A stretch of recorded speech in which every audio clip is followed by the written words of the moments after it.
Greetings, Earth enthusiasts. If you ever wondered about the incredible perspectives our planet has to offer from high above, you're in the right place. I am Dr. Clive Coetzee, and I'm thrilled to be your guide on this captivating journey into the world of remote sensing. Welcome. And please remember to like, subscribe to, and share this video. Thank you. We temporarily moved away from the work that we were doing on the random forest regression modeling to focus on the building's height data set. So we did a couple of video tutorials on the building data set within Earth Engine, and then within QGIS in a raster format, in a vector format, and a point layers format. So that was sort of video tutorial 108, 112, and 113. So there we played around with that database within Earth Engine and QGIS, and in QGIS within the three different formats of the data. So we sort of took a temporary leave from our work with this random forest regression modeling. And this is what I want to continue for the next number of video tutorials. So we're going to continue with this, but not as the random forest regression model per se, but more on the data sets that are included in the modeling. Okay, so if you remember, let's quickly go there. If you remember that within the modeling, we looked at 4 different data sets. We looked at our NDVI data set. Okay, so our NDVI, which you should be familiar with, which is the health or mass of vegetation within your region of interest, ranging from 1 to -1. 1 is good, -1 is terrible. Anyway, so we looked at the NDVI. Then we said, okay, let's assume our NDVI is our dependent variable, meaning that's the variable that we want to model and what we want to predict. And what would be that predictors or that independent or explanatory variables? One, we looked at temperature with the argument that there would be an inverse relationship between temperature and the NDVI. The hotter it gets, the less it rains, the less humid it is, the less moist it is, the more dry the ground is, the less the health and state of vegetation would be. So there's just not to repeat what I said in the previous videos, there's a logic behind including these variables. There's a theoretical argument, or there's a reason behind it. I can justify why I am including these variables. Okay, so our first one is temperature. And then we have our next one, rain. And then, and the third one that we included was elevation. Okay, so that was the 3 variables. Remember, we also included population. But we eventually said, okay, it doesn't really add to any value to the regression. Remember, if you go and have a look at, I'm not sure which one it is, but one of these we looked at a model with it and a model excluding it, population. And there was basically no difference, no statistically significant difference anyway. So we said, okay, just leave it out. So we go with a 4 variable model. Dependent variable being NDVI, independent variables being temperature, rain, and elevation.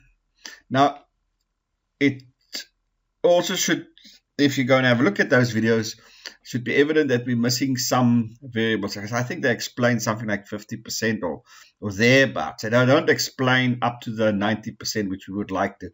So there's most probably 1 or 2 variables that's outstanding. I would think wind would be important, maybe. I would also think that ours are very, very agriculture dependent. So most probably some variable for agriculture.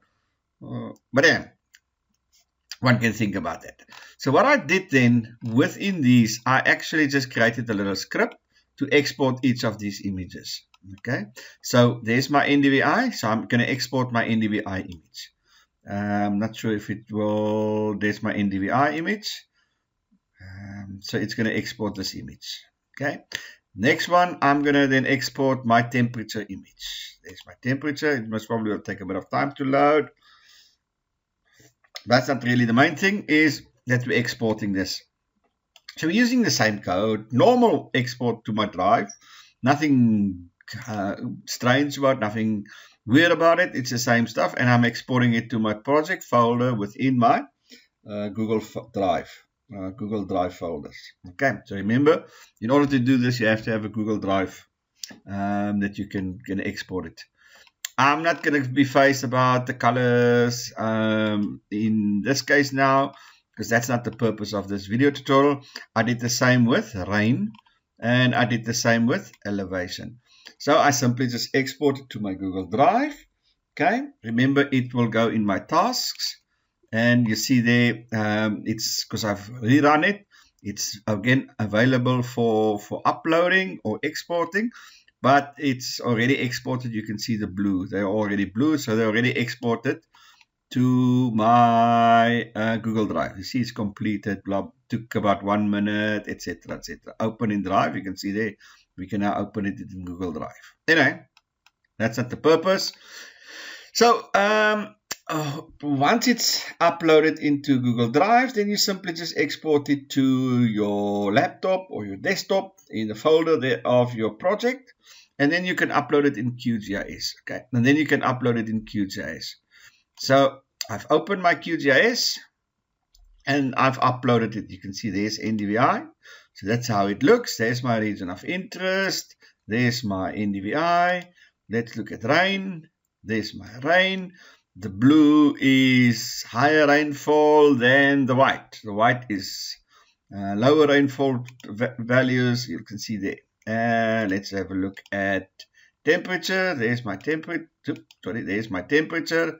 You can see the higher the red, the higher the temperature. You can see that. And the last one we had was elevation. Where are you, my friend? There we go. There's elevation. Now again, I haven't played around with the color schemes and the color visualization parameters. Okay, basic, very, very basic color schemes. Again, one can spend a whole lot of time reworking, refining the color schemes, which is simple. Just on it, you just right click, you go to properties, and you'll go to single band. Okay, single band preview color. You select your, that's normally just linear, keep it linear, and then your color ramp. Okay, there is your big thing that you choose. Okay, and then the mode of your data itself. And you just so play around with it. As I say, what's in the world is your oyster. There's so many things you can do to make it pretty and stuff. Yeah, there's lots of them. So play around. You can spend hours and hours and hours there on this. Okay, but again, that's not the idea. So just to show you now, I've uploaded my 4 variables within QGIS. Okay, so I've uploaded my 4 variables in QGIS. My dependent variable, NDVI, and my explanatory variables or independent variables being rain, temperature, and elevation. So there they sit, which is exactly the same if I go back to my Earth Engine, which is exactly the same as this one. There they said NDVI, temperature, rain, elevation. Shouldn't be any different, should be exactly the same.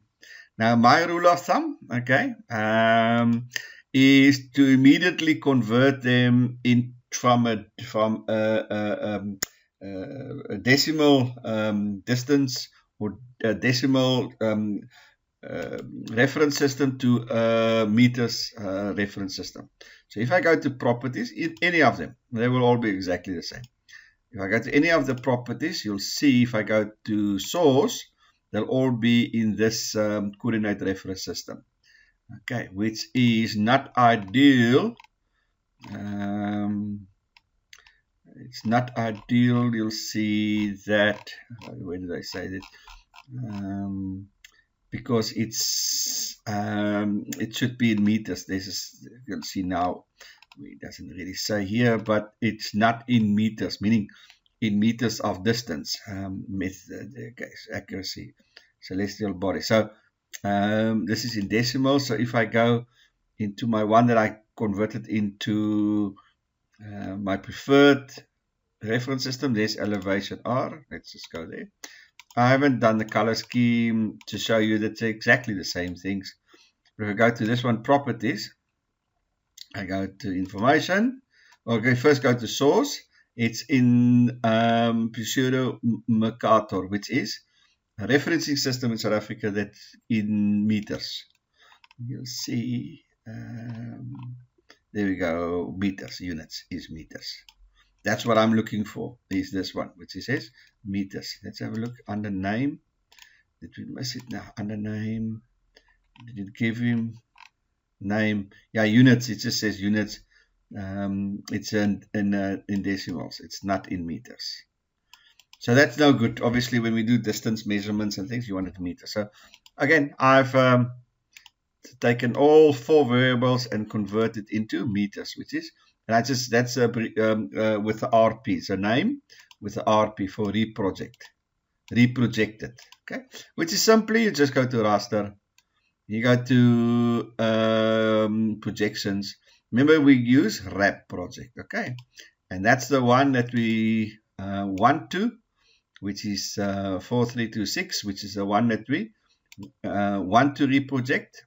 Remember, always, these are not optional, you have to do it. So you take the default and then you choose the one that you want to. You'll see it go from 4326 to 385. The WGS stays the same. Let's just go to me. Yeah, this one here to give you. The rest you leave the same and you save it, obviously. Anyway, enough of that. That's also not the point of it. Okay, so I have now brought in those 4 rasters, the variables, into my QGIS, and I've reprojected it into my preferred referencing system, coordinate referencing system.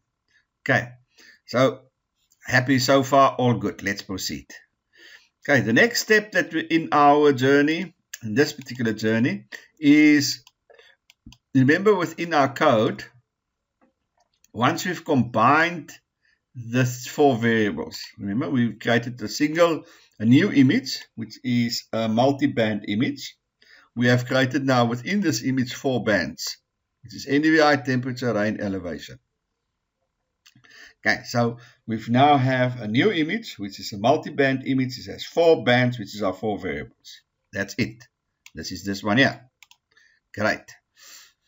So remember that the code or the script now requires that we create X amount of random points so that we can extract the raster values to those points. Because the model will run on those points, not on the rasters. Okay, because the rasters have different spatial resolutions, i.e. pixel sizes. So you cannot run the regression from images that have different pixel sizes. It's not going to work. Okay, go and have a look at my videos on regression, and it's explained there, etc., etc. I can't remember which ones now. It's quite a bit down. It was in early stages. Where it is.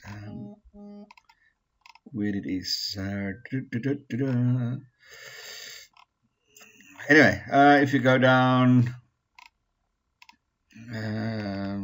gosh, it's far, but it feels like just yesterday that we've done that. Anyway, it's somewhere. Oh no, that's just too far back. It's somewhere here in the middle-ish. Yeah, you can go and have a look. I think it's these ones here. Yeah, but here we go. 57, 58, 59, 60, 60, 61, 62.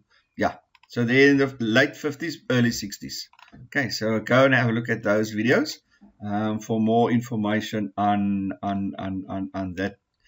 Okay, so yeah, so you cannot run a regression or correlation or any of these methods on images that has different spatial resolutions or different pixel sizes. It's not going to work. So what then happens is that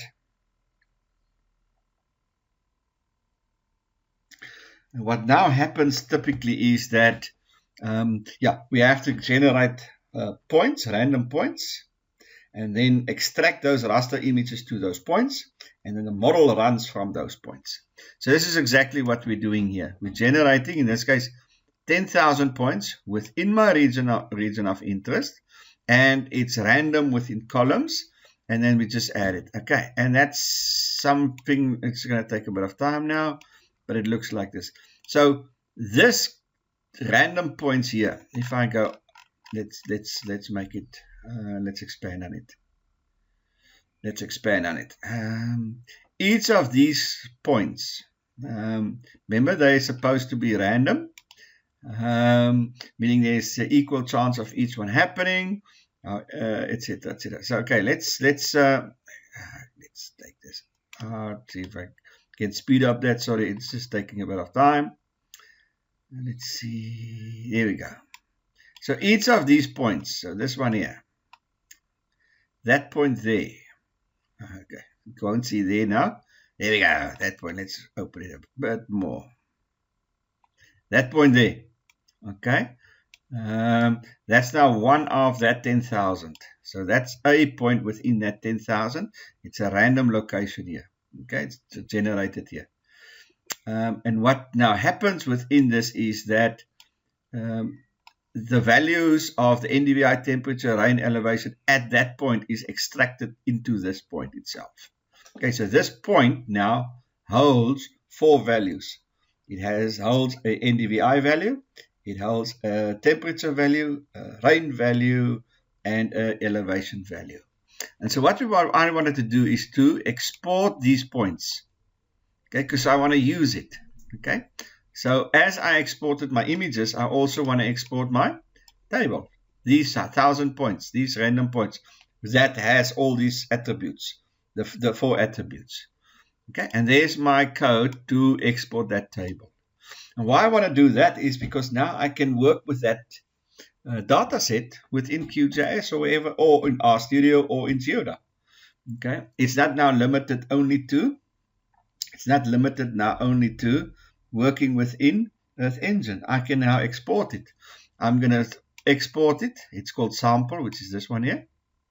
Okay, sample is a collection of all this data within that 10,000 points. Extract it. I'm giving it a name and a format, and I also save it to my project. And I just run. You can see there it said sample pixels. I run it. Again, it's already done. If I go there, there's sample pixels. It took 1 minute again. I can open it in Drive. Okay. So it actually was quite quick. So I exported to my Google Drive. And from Google Drive, I then export it to my folder, okay, which is my NDVI regression Earth Engine folder. And there it sits, sample pixels. It is a CSV file. There it sits. Okay, so this is the final step now of the file itself, the CSV. I open the CSV file, and this is what it looks like. Okay, open the CSV file, and that's how the content in this file looks like.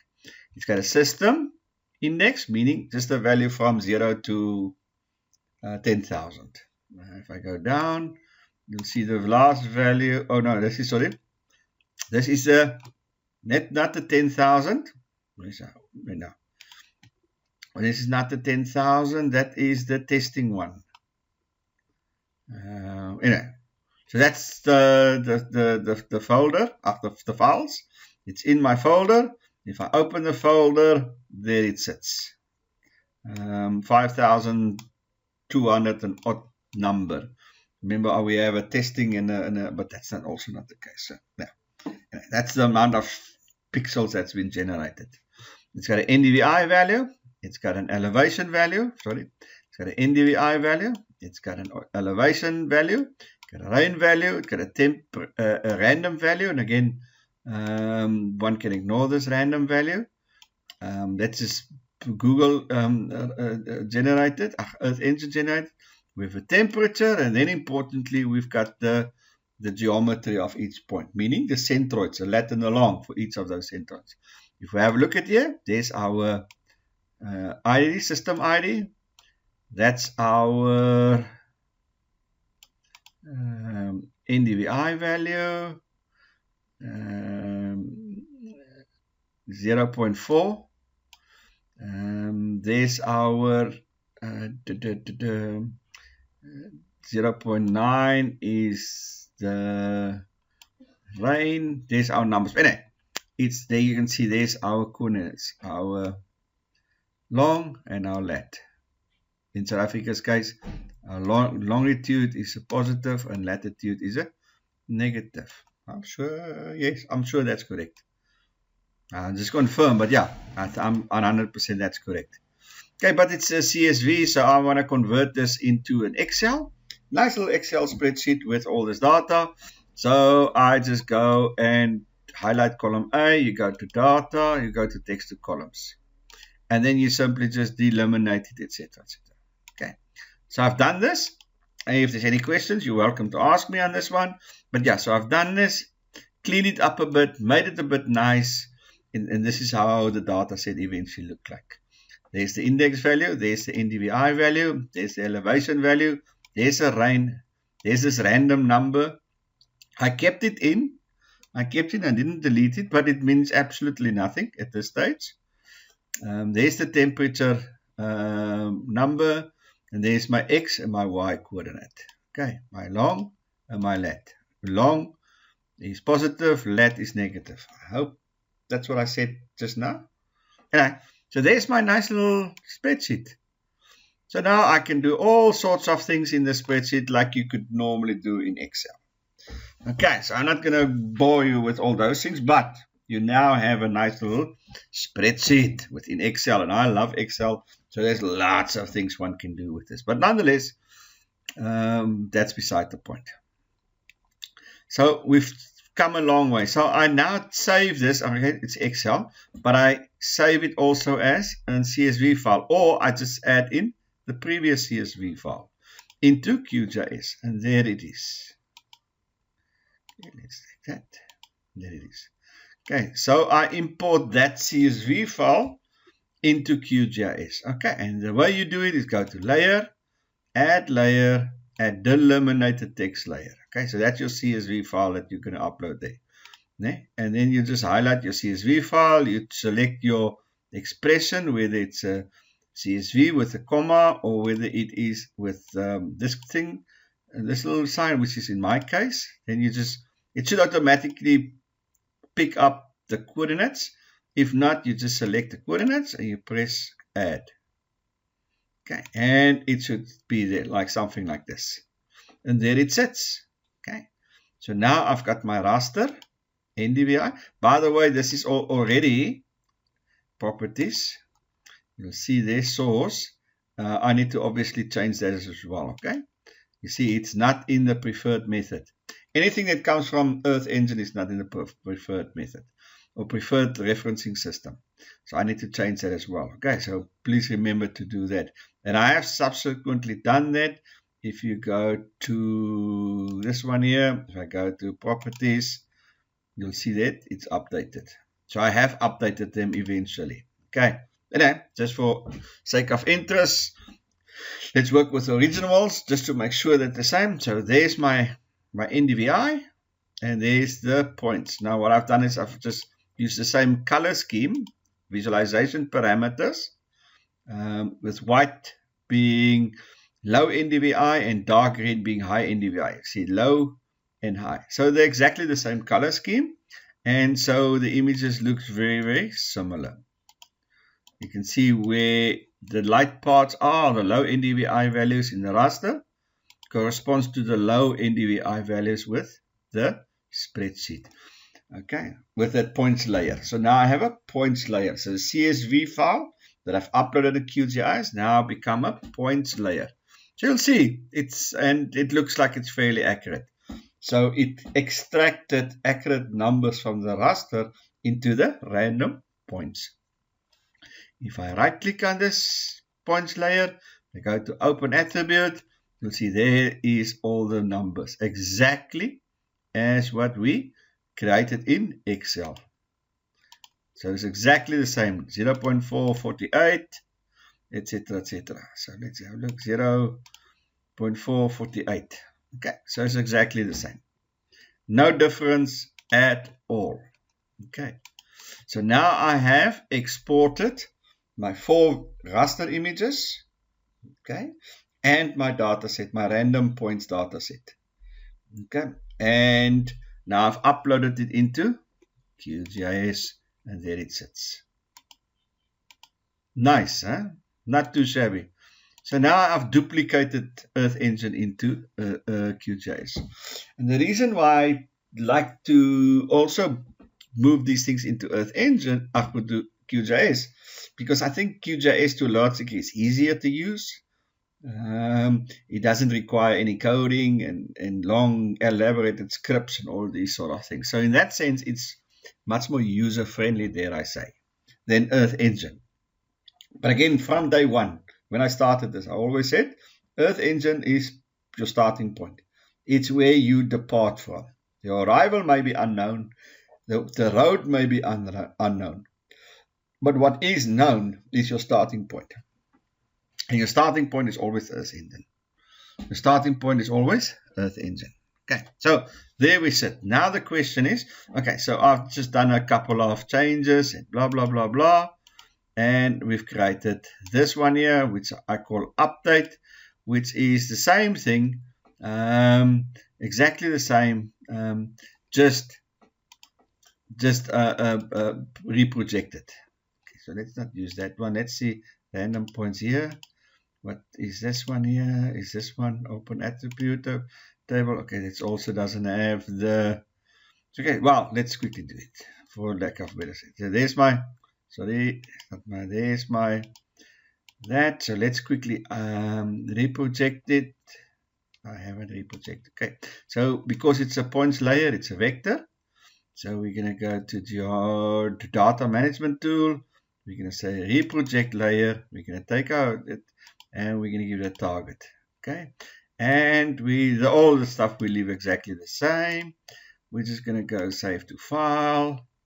Into my file, it's called NDVI reproject. Okay, save and run. Yep, there it is. Okay, there we go. So let's quickly give it also symbology. So we're going to go graduated. We're going to go, it's greens. Okay, I'm going to choose the value. It's NDVI. We're going to classify. Let's see if it's the same as this one. Apply. Let's have a look and see. Yep, exactly the same. You can see there, exactly the same. Okay, so there we go. So now I've got my reprojected data set. And it's a points layer, né? It's 1,000 points or 10,000 points or how many points it is. 5,000 odd points, and each of these points have a corresponding value. Have a corresponding value for each of those 4 variables. Okay, so let's just save it. Always remember to save. Now the question is, in QGIS, so what now? I've got this. What can I do within QGIS? What can I potentially do in QGIS? Okay, so you could go to vector here and go and have a look. We can go attribute-based clustering. There's something that we can do. There's attribute-based clustering that we can do. Remember, this is a plugin.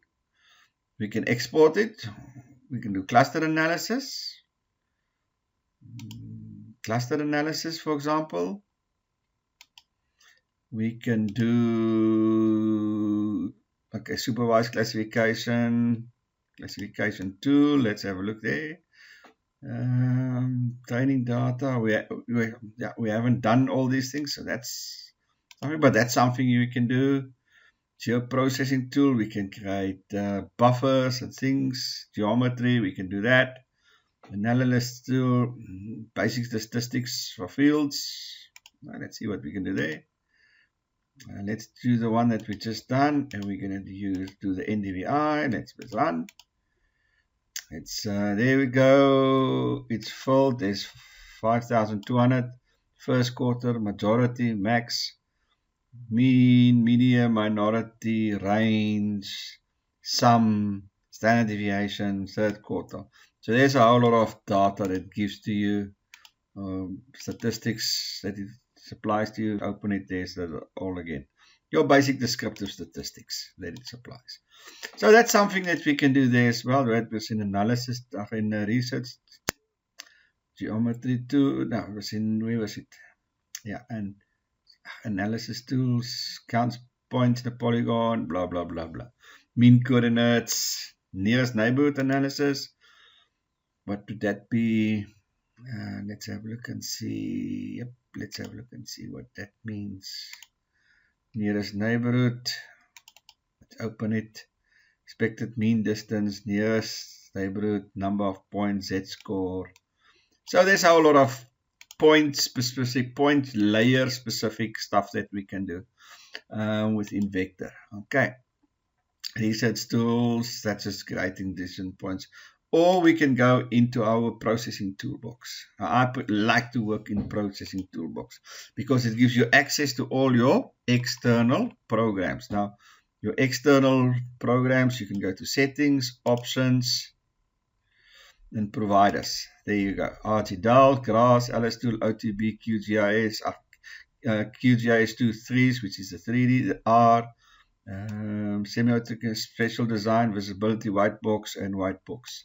So there's all my external models or external providers that I have in QGIS. This is not by no means the complete list, but this is the ones that I do have. And you can get them, just search for them on the internet, you'll find how we get them in it. Okay, so there's a whole lot of things that we can do for them. There's cluster plugins, cluster points.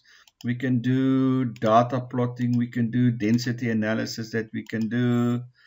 The Zenska is a classification tool. We're not going to use that.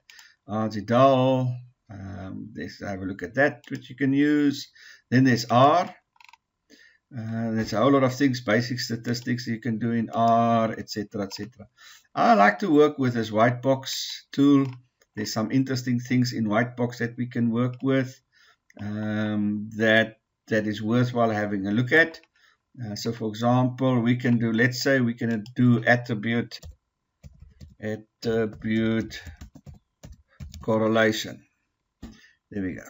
So, what I want to do is to find the correlation matrix of my variables. Okay, so I go attribute correlation, I go to NDV, this is the one, and I simply just click run, and it says that for whatever reason it cannot do it. Let's have a look and see. Okay, so I think it's yeah, have a look there. If we open the file, no, we can't even open the file. It's not gonna work. Okay, so let's start again. Attribute that. I'm going to use a different one, which is my points update. I'm going to click run. Oops, also not doesn't want to work. It's worked a couple of minutes ago. Let's have a look at this one. Nope. It worked literally a couple of minutes ago. Okay, so try again. There we go. Sorry, I used the wrong one. Let me go. We're not using the math one. We're using the math and stats tool.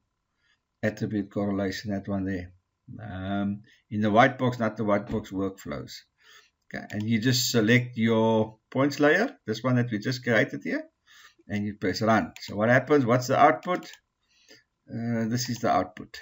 Okay, so we've got our variables. Remember, we've got NDVI, elevation, rain, temperature. There's the 4 ones that we're not really interested on the rest. So let's have a look. NDVI with 2, 4, and 6. So NDVI is number 2. So let's have a look at it with 3. So positive correlation with elevation. Positive correlation with elevation, which is 2 and 3. Now with 4. It's got a positive correlation with rain, but it's very, very small.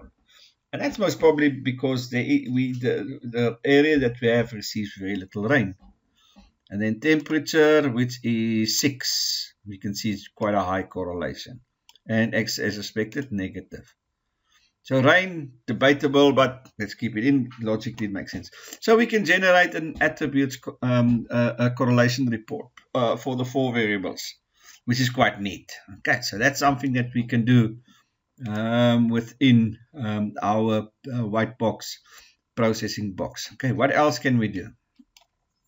I'm just running through a couple of things. Now, let's look at, okay, let's stay with white box. Okay, we can do, what shall we do? I don't want to do things that's too in-depth, but okay, let's do it. We can do a regression, multiple regression. Multiple, let's do regression. Let's just type in regression. Come on, regression. And we can do a regression. And we're going to do it in R. Okay. Now, this is our standard regression window. But you'll see it has 7 fields here. And we're only working with 4. So if you do this, they're going to generate values for these other fields, which is going to skew your coefficients. So I've just amended it. You just right click, edit scripts. You'll see it's got 7 layers. So I just deleted them and just amended my script here. So I created one that only looks at 4. So I'm going to go my layer, which is the one that I've selected. My equation is basically rain and temperature. So there's my dependent variable and my 3 explanatory independent variables. There they are. And I simply just click run. And let's have a look and see. It will take a bit of time. You'll see there it sits. There's my output. Okay, there's my output. So field 2, which is field 2, it's elevation and then rain. So field 2 is elevation, rain, temperature. You can see elevation, interestingly, inverse coefficient, which is statistically not significant. There's my intercept. There is my, what was that one? Rain.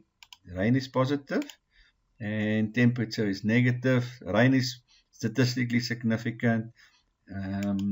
Temperature is statistically significant. Interestingly, rain elevation is not statistically significant. Multiple R is 0.4. Etc. etc. F test is, so we can evaluate it, etc. etc. So we can do a multiple regression, for example. I just amended it. So we can do correlation, we can do multiple regression, scatter plot. Again, scatter plot is only for 2 things, so I'm not going to work with that. We can potentially do, okay, now let's park that for now. So we can do regression. Then we can also do trend surface analysis.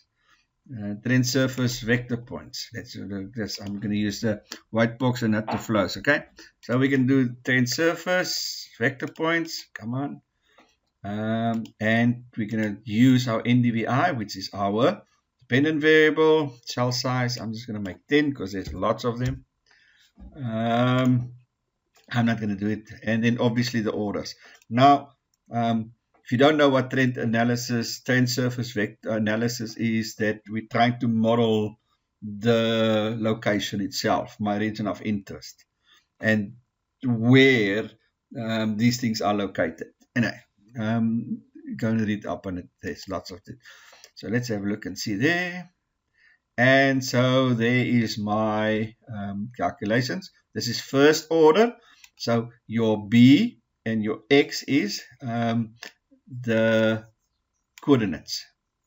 Okay, so it determines the location of high and low NDVIs based on your location, your XY, your long and lat.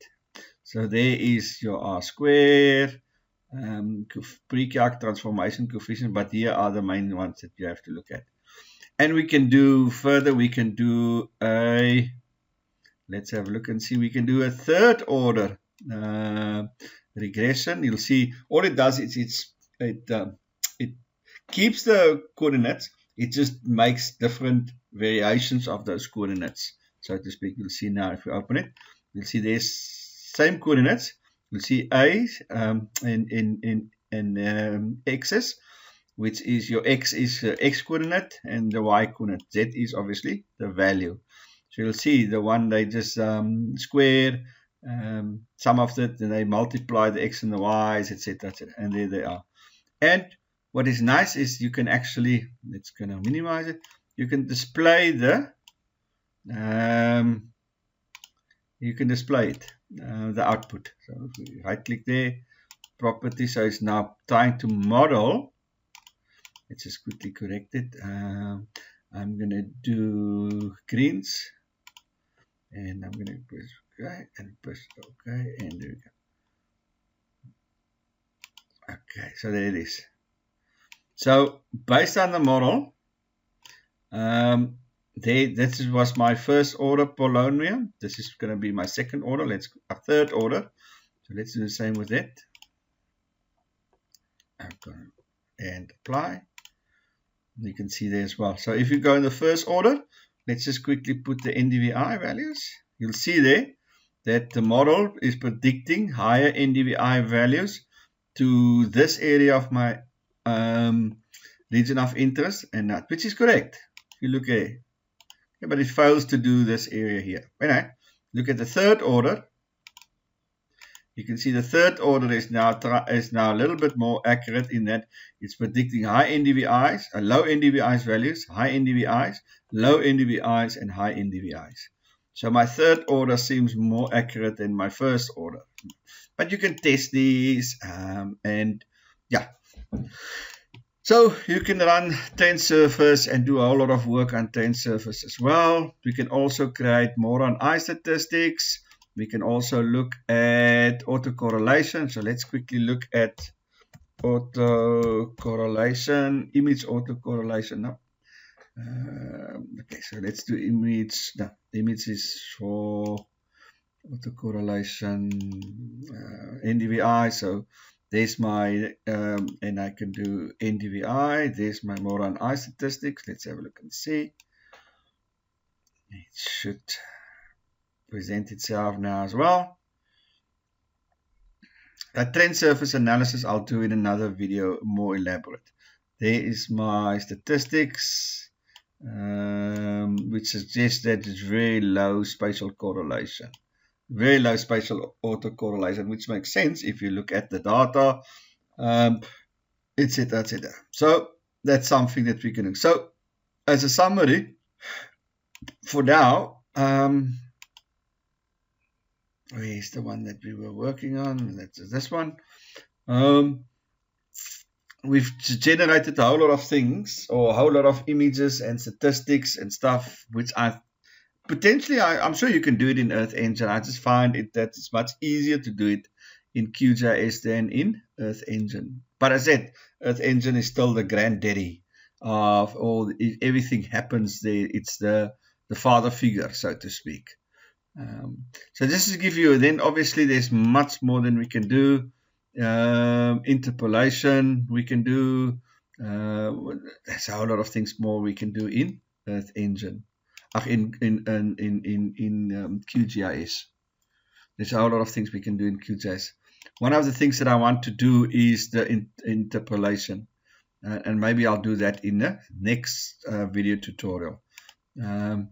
So yeah, so this is just a mixed match of video to show you some of the things we can do with that random points that we generated in Earth Engine, and which we extracted the values, what we can do with that file within QGIS. Lots more than just stopping. So if you can't do this in Earth Engine, don't stress. Just export it to QGIS, or whatever program you prefer to, you can do it in that program and stuff. Okay, so we haven't even touched now on working with this in RStudio and working with this in Geoda. Because remember, in one of the videos that I made, I can't remember, that I like to use these things interchangeable, meaning Earth Engine, QGIS, RStudio. Let me start again. Earth Engine, Excel. Okay, Excel is sort of the midpoint. And then Earth Engine, QGIS, RStudio, and Geoda. Those are the 5 things that I like to work with. So we haven't even took this points layer file into RStudio or in Geoda to see what functionalities there are in terms of playing around with this. But play around with this. You'll see there's lots and lots and lots of very interesting and useful stuff that you can do in these programs. Anyway, let me end there for now for this particular video tutorial, and we will continue with QGIS with this data set and see what we can do within QGIS. A little bit more detail, because this was just a lot of how to bring it in here. So we're going to play around with this, and I will, thanks for joining me. Thanks for staying tuned. Thanks for your subscription, being a subscriber to my channel. I really appreciate it. For those that haven't, please like, share, subscribe, press those buttons, please, please, please. We're chasing that magical numbers. We're over a third of the distance to the target of subscriptions, but we're not even 5% distance in terms of our overall journey. So our journey is going to still be long. I'm going to do quite a lot of videos over the next week or 3 weeks. So stay tuned. There's lots and lots and lots of them coming. So with that few words, and with great gratitude towards each and everybody of you, I'll see you on the other side.